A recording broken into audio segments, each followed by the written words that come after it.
Salut à tous, dans cette vidéo je vais vous montrer les raisons qui m'ont poussé à changer mes roulements d'imprimante 3D. Alors, donc en fait ça va être des raisons très simples, toutes bêtes je veux dire, mais qui sont hyper intéressantes.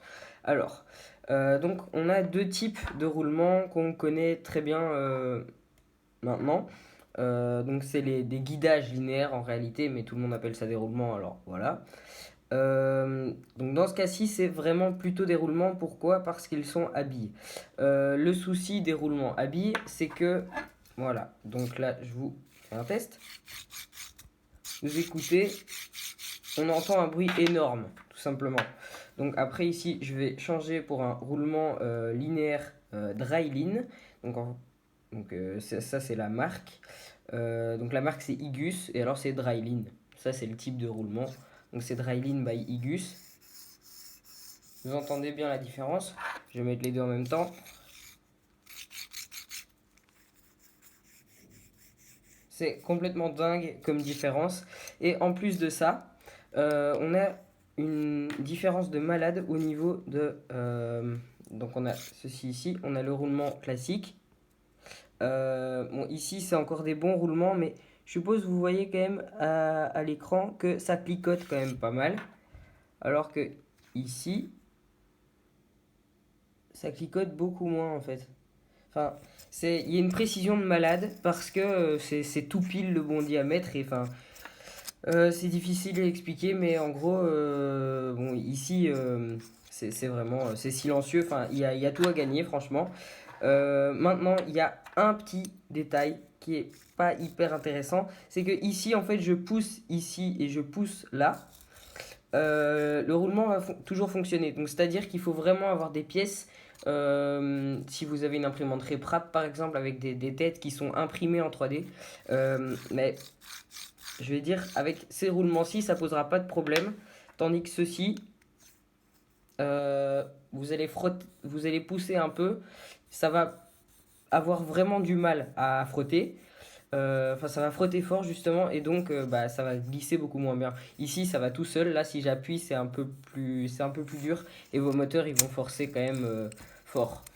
Euh, du coup, moi j'ai changé ceci, mais là finalement sur ma tête d'impression, je viens de remettre des comme ça parce que en fait sur, sur ma nouvelle tête d'impression, enfin mon ancienne, enfin ça s'était un peu déformé tout ça, du coup je l'ai reformé à chaud. Enfin ça fait un peu baraki, mais bon c'est comme ça. Mais du coup ça appuie sur le roulement ici. Et quand on appuie, je peux vous dire ça frotte moins bien. Bon là c'est appuyé avec la main, c'est encore autre chose. Mais quand c'est appuyé mécaniquement par la tête, c'est compliqué à faire glisser. Enfin, et du coup le moteur risque de pas pareil forcer et tout le bordel. Alors qu'avec ceci, bah, c'est une bague en acier, donc bah, on peut y aller, il n'y aura pas de différence en fait. Euh, donc, alors un autre point très intéressant aussi, c'est que ça ne nécessite pas d'entretien. Donc en fait, ici, on a besoin, pour ces roulements-ci, à billes, on a besoin de lubrifier la barre, donc que ce soit avec du WD-40 ou de l'huile simple. Ben, moi perso, je fais au WD-40, ça marche extrêmement bien. Euh, donc en fait, puis l'avantage, on en trouve partout aussi. Donc ben voilà, vous allez même chez Action, vous en trouvez des fois. Enfin, ça va être des trucs de malade.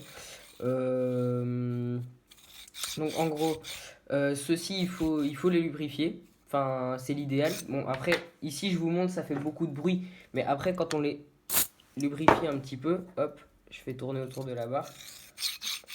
Voilà, ça fait pas beaucoup moins de bruit, hein, même si j'ai lubrifié la barre. Donc pour vous dire, enfin voilà, évitez. Donc ça, je vais l'essuyer.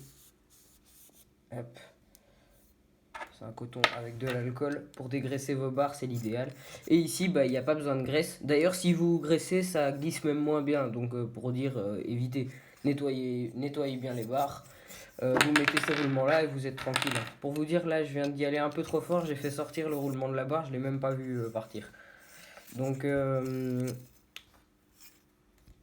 donc voilà, ça tourne. Ça, ici, c'est hyper fluide.